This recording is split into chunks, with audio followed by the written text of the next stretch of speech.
ডিসকাশনটা আমি তামিম ইকবালকে নিয়ে করতে চাচ্ছিলাম না। তামিম ইস্যুতে অনেক ধরনের কন্টেন্টস হচ্ছে, আলোচনা হচ্ছে। সুস্থতা অবশ্যই আল্লাহর অনেক বড় নিয়ামত এবং অসুস্থ তিনি হয়েছেন, আমরা সবাই প্রার্থনা করেছি তিনি কামব্যাক করার চেষ্টায় রয়েছেন। ডেফিনেটলি এটা নিয়ে প্রতিদিন আলোচনা করবার কিছু নেই।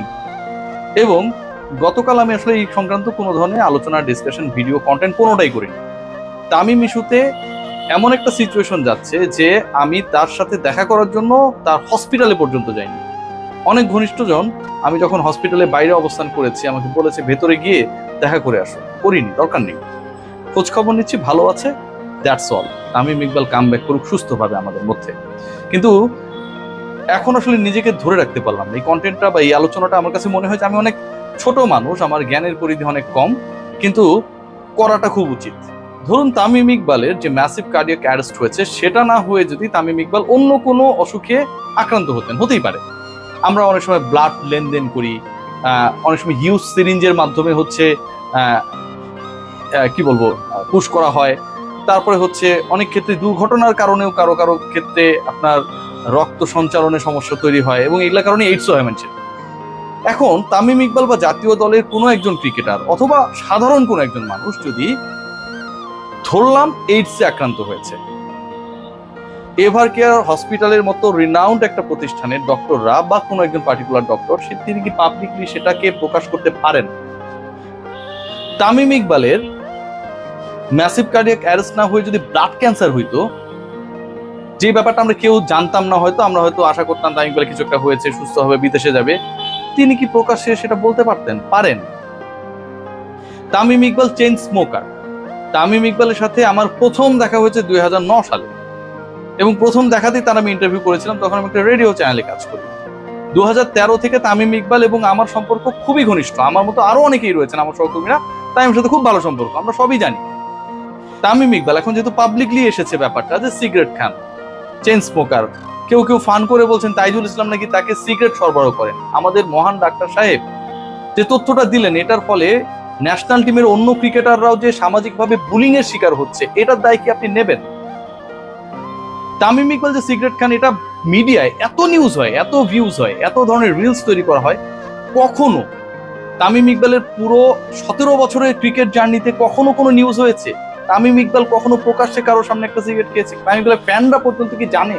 তামিম ইকবালের হেটার্স যারা ছিল, সাকিব আল হাসানের ভক্ত যারা ছিল, মানে যারা সাকিব আল হাসানের ভক্ত তামিম ইকবালের হেটার্স ছিল, কথাটা যদি এইভাবে বলি, এখন সাকিব তামিম এক হয়ে গেছে, আমরা সবাই এক, তারা পর্যন্ত তামিম ইকবালের কখনো স্মোকিং নিয়ে কথা বলেছে? বলে নাই ভাই, কেউ বলে নাই।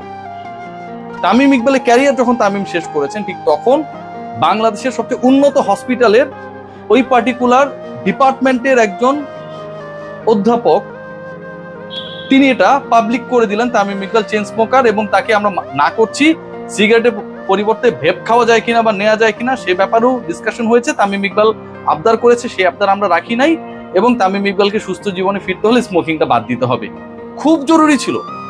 সাংবাদিকদেরকে এই তথ্য দেওয়ার ফলে, সাংবাদিকরা এটা জানার ফলে, এবং যেভাবে এটাকে নিউজ করা হয়েছে, অনেকে তো লাইভে ছিল, লাইভে থাকার কারণ হচ্ছে কেউ বিশ্বাসও করতে পারেনি একজন চিকিৎসক, এভার কেয়ার হসপিটালে একজন চিকিৎসক এরকম একটা দারুণ ফজিলতপূর্ণ অ্যানাউন্সমেন্ট রমজান মাসে দিয়ে দেবেন।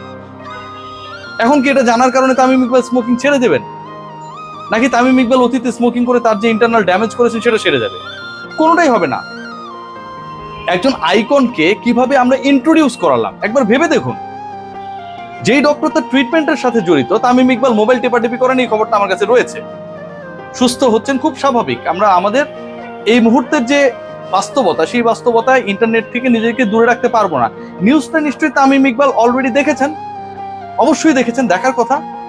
ওই পার্টিকুলার হসপিটালের ওই ট্রিটমেন্টের উপর, ওই চিকিৎসকের উপর তাদের আস্থা, তারা বেস্ট, আমি মেনে নিচ্ছি, কোনো ডাউট নেই। তাদের কি থাকবে ভাই? একজন রোগীকে নিয়ে এখন যখন বুলিং করা হচ্ছে, যিনি একটা মৃত্যুর পথযাত্রী ছিলেন, সেখান থেকে ব্যাক করে এসেছেন, কত সিরিয়াস একটা ইস্যু। স্মোকিং তাকে ছেড়ে দিতে বলা হয়েছে, তিনি স্মোকিং করতে যাচ্ছেন, খুব স্বাভাবিক না? সে কি আপনার আমার মতো বাস্তব জগতে রয়েছে? সে তো মানতেই পারছে না তার এত বড় ঘটনা ঘটেছে। তিনি তো চাইবেন অনেক কিছু, শিশুর মতো হয়ে গেছে ভাই। আপনার আমার আত্মীয় স্বজন, আমাদের বন্ধু বান্ধবরা যখন এরকম একটা সিচুয়েশনের মধ্য দিয়ে যায়, তারা কি স্বাভাবিক অবস্থায় থাকে? আমাদের কত চিকিৎসক রয়েছে, তাদের পরিবারের অনেকে রয়েছে, সন্তানরা স্মোকিং করতে পারে, আরো বড় কিছু করতে পারে, আপনি কি পাবলিকলি এটা বলে দিবেন? ব্যবস্থাপত্র তাহলে তো ইন্টারনেটে পাওয়া যেত পরীক্ষার রেজাল্টের মতো। এসএসসি পরীক্ষার রেজাল্ট হয়েছে, আপনি রোল নাম্বার জানেন, আপনি সার্চ করেন, আপনি কোনটায় ফেল করেছেন, কোনটায় পাস করেছেন, কোনটায় এ প্লাস পেয়েছেন, গোল্ডেন পেয়েছেন নাকি নর্মাল এ প্লাস পেয়েছেন, সবকিছু চলে আসবে। তাহলে কি চিকিৎসার ব্যবস্থাপত্র, একজন চিকিৎসকের দায় দায়িত্ব সবাই ইন্টারনেটে ফল প্রকাশ করার মতো, প্রতিদিনের ডেইলি পত্রিকার মতো হয়ে গেল? এটা কি একজন চিকিৎসক পারেন? আমাদের যারা জুনিয়র চিকিৎসক, যারা তামিমকে সুস্থতার ক্ষেত্রে বিশাল একটা রোল প্লে করেছেন, উপরে আল্লাহর একটা বড় ভূমিকা ছিল, সেই চিকিৎসকরা পর্যন্ত, কেপিজে হসপিটালে সেই চিকিৎসকরা, তারা কিন্তু একবারের জন্য মুখ ফুসকে, আমাদের জুনিয়র কনসালটেন্টরা, চিকিৎসকরা, অসাধারণ চিকিৎসক, অসাধারণ কর্মী বাহিনী, তারা কিন্তু একবারের জন্য বলেন নাই তামিম ইকবালের ম্যাসিভ কার্ডিয়াক অ্যারেস্টের এগেইনস্টে কাজ করেছে হচ্ছে স্মোকিং। তারা একবারের জন্য বলেন না।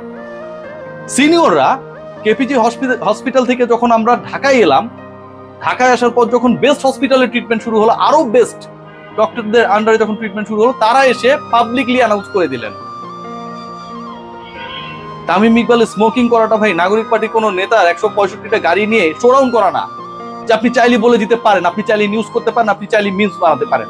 17 বছরের ক্যারিয়ারে তামিমের এই ইস্যু নিয়ে কখনো কথা হয়নি। তামিম যেটাই করুক না কেন, তামিম সেটাকে তার ফ্যানরা আঘাতপ্রাপ্ত হচ্ছে এটা করে নাই। সাকিব আল হাসানের ফ্যানরা পর্যন্ত এটা জানে না, সাকিব জানে, আমরা জানি, সবাই জানি, কখনো কোনো নিউজ এটাকে নিয়ে নিউজ করে নাই।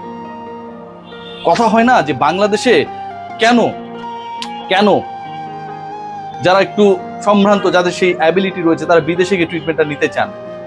কারণ এই যে প্রাইভেসির জায়গাটা, এখানটায় যে আমরা আসলে রক্ষা করতে পারি না, বেস্ট হসপিটাল, বেস্ট ডক্টররাও পারি না, সেটা একটা অন্যতম কারণ আমার কাছে এখন মনে হচ্ছে। জাতীয় দলের একজন ক্রিকেটারের কিছুদিন আগে সার্কামসিশন করা হয়েছে, বোঝেন তো, মুসলমানি করা হয়েছে, সিরিয়াসলি, নাম বলবো না। যদি এটা এভার কেয়ারে হতো তাহলে হয়তো এটাও পাবলিকলি চলে আসতো, মিমস তৈরি করা হতো, কোন ডাক্তার করেছে তার কাছে মনে সিরিয়াল লাগতো যে আমার বাচ্চাকে ওটা করিয়ে দেন। খুব দুঃখজনক যা হয়েছে। এভাবে চলতে পারে না। আমাদের সবারই মুখে তালা দেওয়া উচিত। একজন রোগীর ইন্টারনাল ইস্যুস আমরা পাবলিক করার মাধ্যমে কি পেতে পারি? আজকে যেই ডক্টরের আন্ডারে তামিম ইকবাল, তিনি কি সেই কনফিডেন্স নিয়ে নেক্সট ভিজিটে যখন ডক্টর যাবেন তার সাথে সৌহার্দ্যপূর্ণ আচরণ করার সেই কনফিডেন্সটা পাবেন? সবকিছু খুলে বলার সেই সাহসটা পাবেন? প্রপার অ্যাসিস্ট্যান্সটা সেই ডক্টর যদি চান তার রোগীর কাছ থেকে, তিনি বা তার পরিবার কি সেটা দেবেন?